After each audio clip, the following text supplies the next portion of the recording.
Hello,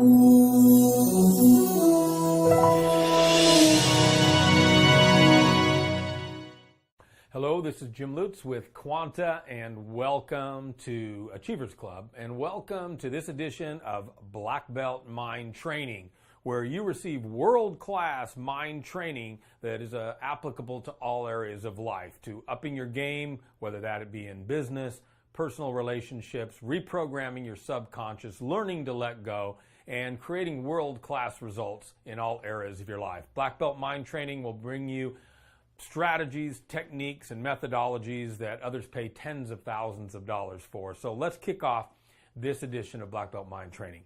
Today I'm going to talk about something that in my practice throughout life and in this industry, I've merged hypnosis with neuro-linguistic programming. In my opinion, they are the perfect merger. Hypnosis being the amplifier and neuro-linguistics being the rewiring, if you will. In this edition of Black Belt Mind Training, I'm going to teach you a very simple concept called anchoring. Now, anchoring is a fascinating concept, and there's beginning anchoring, there's intermediate anchoring, and advanced anchoring strategies.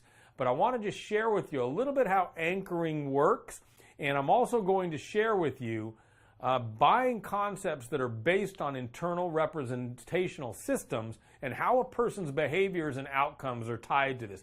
So don't be intimidated. We're not going to overwhelm you, but you are learning something new.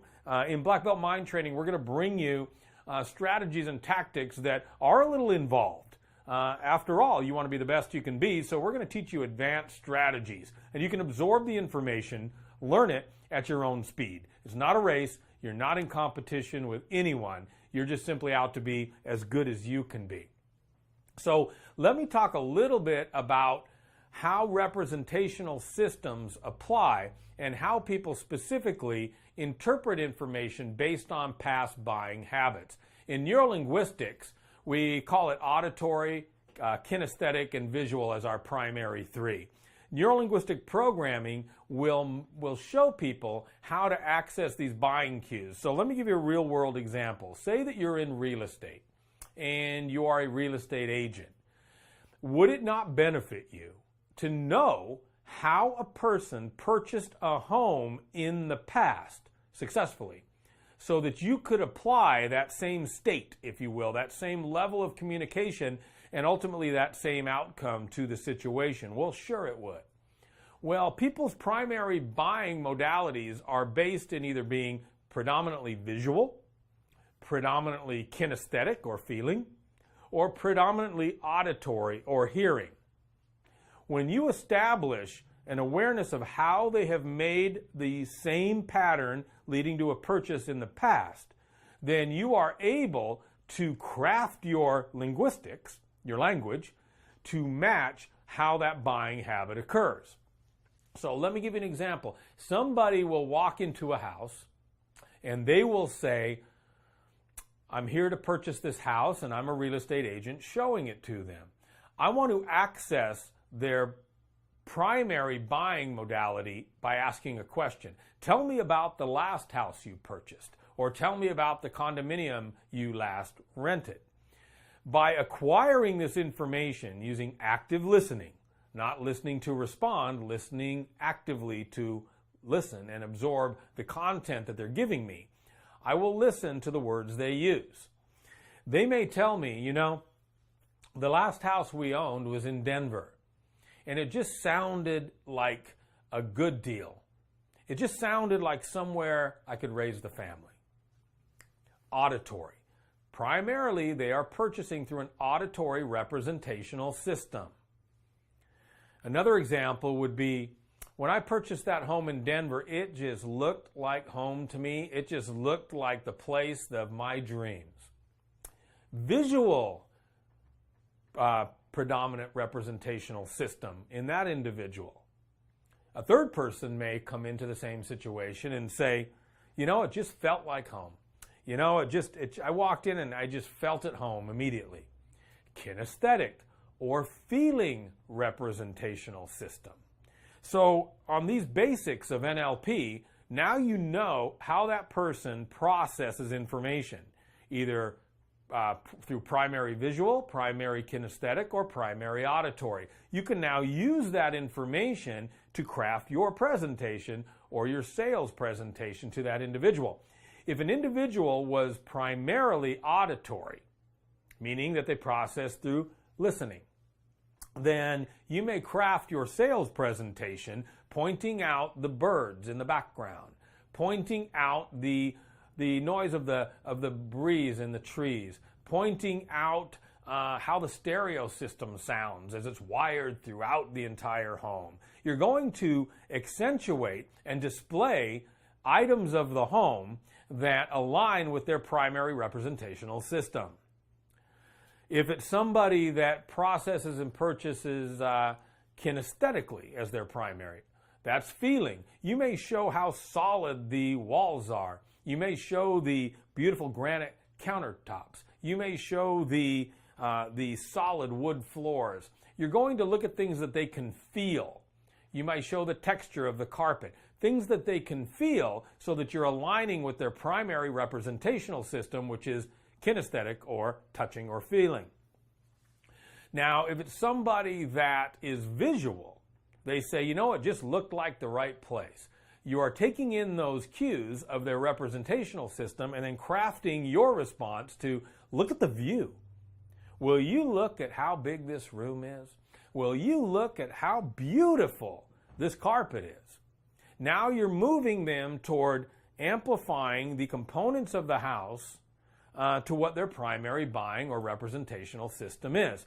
So removing it from real estate for a second, just in persuasion and influence, it is of a great advantage to understand how somebody processes information. So during a conversation, regardless of the outcome, you're able to align with that. So ask questions again. Ask to learn, not to respond. Active listening. And what you'll find is that if you craft your questions to where they have to access what are called knowns, the objective is to get them to turn inward. Same thing that I will use in Ericksonian hypnosis or other advanced hypnotic techniques. I want the human mind to go inward, to seek. When the mind goes inward, it excludes the external stimuli.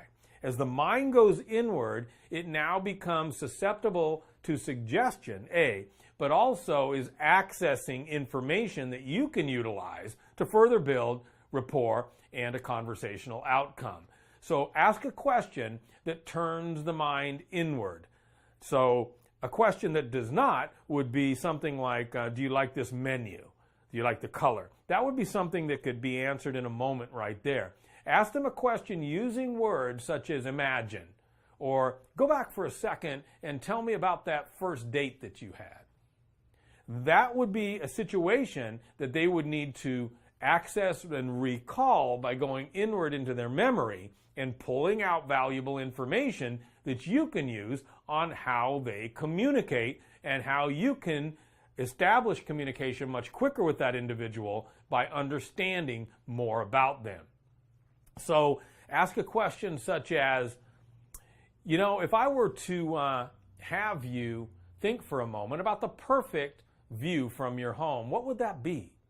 They now have to move to a creative mode internally, craft that view, drawing from perhaps a view that they have actually seen, and give you an answer that you can now maneuver around to create a more congruent flow of conversation. Are you tracking with me? Does that make sense? So you're accessing information through active listening so that you can craft an active conversation based on how they communicate and their primary representational systems that they use. Once you become good at this, it will become what's known as a cognitive flow. You will have a tendency to be able to do this with the flip of a switch, active listening. Now, one of the most effective ways that you can practice this is as follows.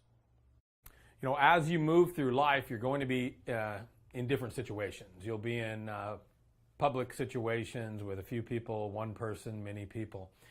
What I've always taught my students is to take an experiential view, just like learning. You know, we become academically groomed that a learning environment is in a school or in a classroom, or at even a seminar. You know, if you want to produce minimal results, study the components.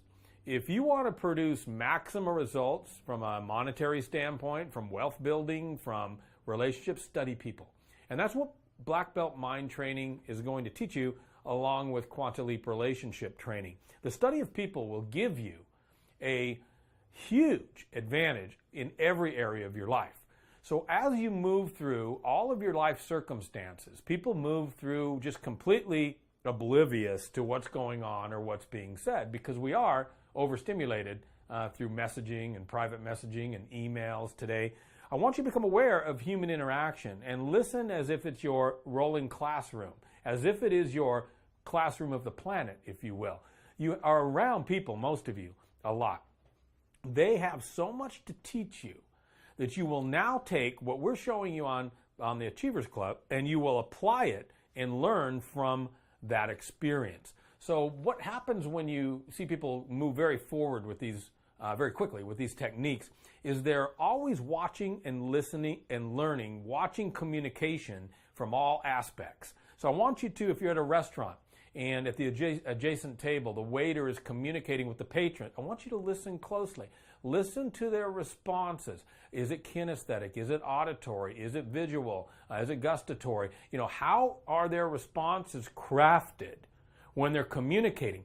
Then what I want you to do is put yourself in an imaginary state that you're the waiter. How would you respond? You see, you're practicing giving real-world situations, not crafted situations, not plays and not movies.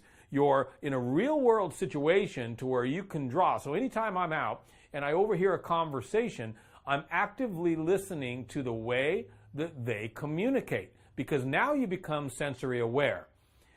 The more you're aware of a person's communications, the more you are in an omnipotent present point of mind or frame of mind, to where you're able now to turn that on, if you will, that radar, and understand when another person communicates. So when you're out, just don't be in a trance. I want you to be out actively using all of these interactions, all of these situations to your advantage, learning to recognize representational systems. Again, auditory, visual, kinesthetic, gustatory, meaning taste. And I want you to be thinking about how others communicate. Then I want you to put yourself in the conversation from an imaginative standpoint, and how would you respond? For those of you that watch television, I don't watch a lot of television, but for those of you that do, I want you to look at not a reality show, because I hate to break this to you, it's not really reality. I don't want you to look at the news. That's for other practice. I want you to look at any time you see a news clip, or excellent, of people that aren't on the news, because now they're changing. A news clip of a real world in the street interview. Something happens and they're interviewing a person right there on the scene. Watch that person's mannerism, A. Be aware of their energetic exchange, B. And then watch their representational systems. You know, this just sounds like it's going to go crazy. You know, this just looks like a very stressful situation to me. Or, you know, all I do is hear. You're now looking at the representational systems and getting conditioned yourself to be a pro at Black Belt Mind Training, to be a pro at neuro-linguistic programming, to be a pro at the different facets of hypnosis and the power of letting go, and all of these that you'll be practicing on an ongoing basis. So now I want you to look inside yourself. I'm now going to show you how to practice on one of the most important people in the world.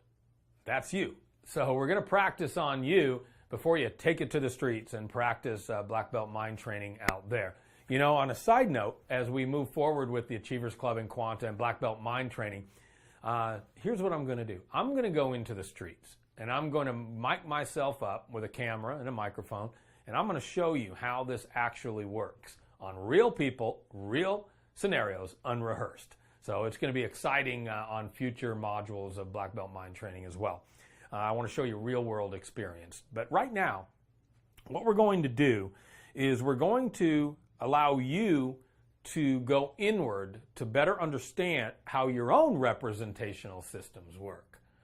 So if I were to say to you, give me something that sounds good to you, I want you to allow it to happen. So I'm going to do it in a moment. But when I make that statement, don't assist it, don't inhibit it, just allow it to flow. And the first thing that comes into your mind from the subconscious is what we're looking for. So watch manipulation, keep your analytical processes over to the side for a moment. So what sounds like a great thing to you? And allow the subconscious to bring something up. Now, you analyticals out there are going to say, well, what do you mean? Food? What do you mean? Music? What do you mean? I don't mean anything. I just mean what sounds really good to you. And think of what comes up. For some of you, music comes up. For some of you, a big plate of Italian food comes up. For some of you, a vacation comes up. That's your internal representation, core memory representation based on the representational system of auditory. It's going to pull that up from your memory. So, you ready? Let's do it again. What sounds really good to you? Let it come up. See where you attach auditory representation to. Doesn't have to be auditory, does it? Food can sound good. Isn't that something? Food is a gustatory experience and a visual experience, yet can sound good. Pretty crazy, huh? Now what we're going to do is I'm going to give you another one. What looks really good to you? Remember, not to inhibit it, not to assist it, not to manipulate it. Just allow it to happen. What looks really good to you? And allow it to float up.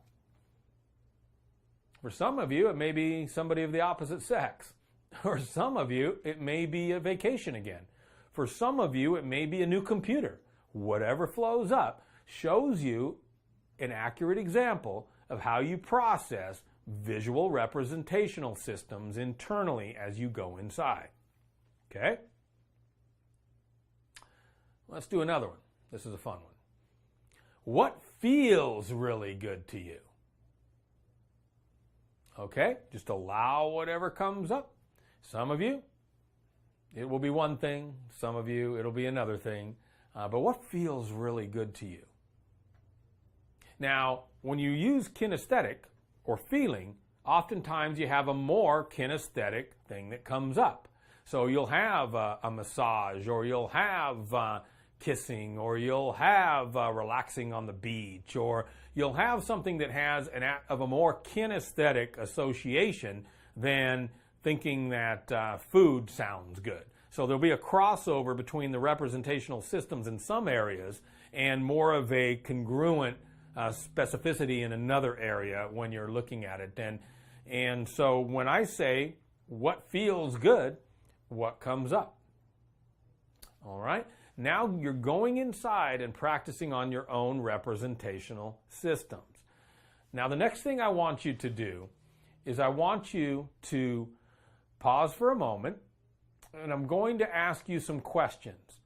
When I ask you this question, I want you to ask it in your mind's voice to yourself, and then allow an answer to come. All right? So it's not me asking you the question. It's me just simply telling you what the question is. And then you're going to ask the question of yourself and monitor the response. Okay? So get set. And here we go with the first one. What is the timeline for your happiness? What is the timeline for your happiness? Now, you're going to ask it in the first person. So from this point forward, I'll ask it first person if it helps you out. So you're going to ask the question, what is the timeline for my happiness?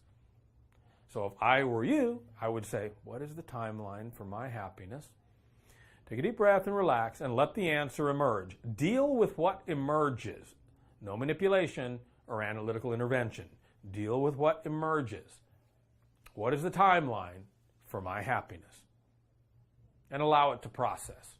It may take 5 seconds, it may take 5 minutes. Allow it to process. Okay. The reason you're doing this is to practice and condition your unconscious mind to go inside.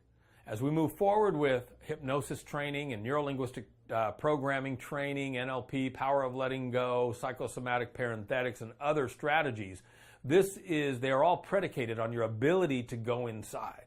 And then you move your internal structures to the outside. So let's begin with another question. When I feel excited, I am doing what? Okay, now I'm going to show you how we used a presupposition later, but for now, when I am excited, I feel what? Ask it with a question on the end. When I feel excited, I feel what? And allow it to come up, and then deal with what emerges. There is no right, there is no wrong, there's no analysis. You're simply becoming conditioned for an internally accessed response. You're talking to yourself, but with an outcome, with an agenda.